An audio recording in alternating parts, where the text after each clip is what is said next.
phoned up yesterday by the chef de mission and asked me if I would carry the flag. And in some ways I feel a little bit guilty of doing 2 opening ceremonies already, and now being asked to do it for the closing ceremony, and Matthew having it for the opening ceremony this time. It's a bit of my monopoly and a bit of rowing's monopoly in some respects. But I put that to one side and said yes, I'll certainly do it. Certainly finish this games off really very special for me. You've had a week to reflect on what was a wonderful achievement. Afterwards in the interview you said, oh, just another day at the office. Is that still the description you would use? Probably not. That's certainly the way that I look it up there. We treat the sport very professionally, we prepare in a very professional manner. And so it's all being geared up for that day, to turn up, you do your stuff, you don't really have to think about it, and things in theory just fall into place. And so in some respects it is just another day at the office. For most people that they come to the end of their career, that their last day at the office isn't a very important one. It tends to be parties. For a sportsman it's very important, because it's what you do on that last day that is the most important about it. No, it's time to reflect a little bit in some respects, and it's only been the last couple of days where I've been able to sort of have a little bit of space and think about it. Again, I'm still not thinking about it's 5 gold medals. I'm thinking about the enjoyment of this game. This Games has just been tremendous. That's one of the reasons why I wanted to carry on. I thought the Australia Games, the Sydney Games were going to be fantastic. Outdoor sporting culture. I just wanted to be part of that, and I'm pleased I carried on for 4 years to be part of it. Are you surprised so many people got so wrapped up? Because I spoke to 1 or 2 reporters and guys that travel around and like to think they're a bit tough, and one chap said to me he had a bit of a tear in the press centre, and I was quite surprised he said that. Are you surprised? I am surprised in some respects, and overwhelmed in some respects. That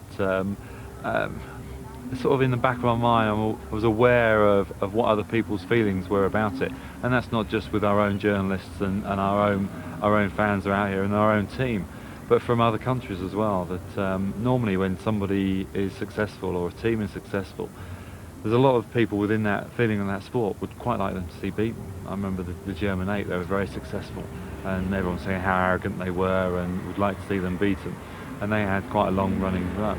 And so I was expecting more of that feeling, that sort of people are knocking us off our pedestal in some respects.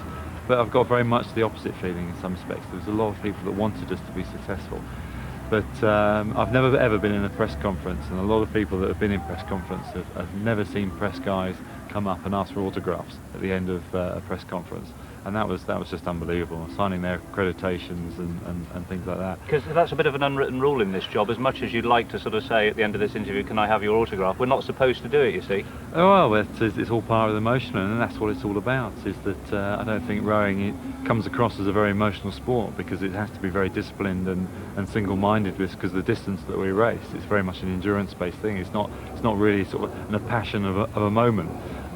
You have to be able to keep that passion going for 6 minutes within our event anyway. It was nice. That's as close as you'll get to it, I think. It was very, very special. Now, I know you don't want to talk about the future because you're going to think about that, but what do you think you would like to do in the coming months, in the coming year or so? At this stage it's too early. I'm still enjoying this moment. I'm racing in 2 weeks' time at the Super Sprints, which is going out on the BBC. That's going out live, and I'll do that one, then reflect on that.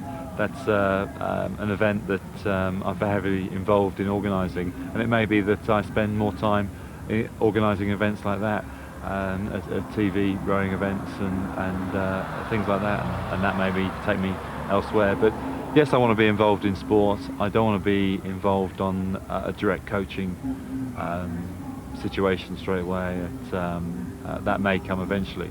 I still love the sport and I want to be involved in the sport, but I don't want to be spending every day of the week, 7 days a week, for 49 weeks a year watching somebody else doing it. I need the freedom for a while, and I want to try lots of different things and enjoy this moment, and then decide of what I do for a career after that, basically. Yeah. A final question. Most of our audience won't be rowing experts. A lot of them will wonder, would it be possible for a 42-year-old man to go to Athens and win another Olympic medal. Well, so I'm told. The oldest Olympic gold medalist was just 42 when he won his third. So it is possible. Will I be there? I can't really see it, but we'll see. Never say never. That's an interesting line to end on. Never say never. It's one of the things that people. The Olympic Games will happen in 4 years' time. People will be rowing there, and somebody will win. In some ways, that if I want it badly enough, I feel that probably I could do it. You're a bit tempted already, aren't you? If you're not tempted of having an Olympic gold medal around your neck and thinking, I can't do this for another 4 years, you're not human. But I know what 4 years of hard work is going to be, and I don't know if I want it that much. Well done on what you did here. Brilliant performance. Thank you very much. Fantastic. Can I get you to sign something for me? It was inevitable. You knew what was coming, and Gary never fails to deliver.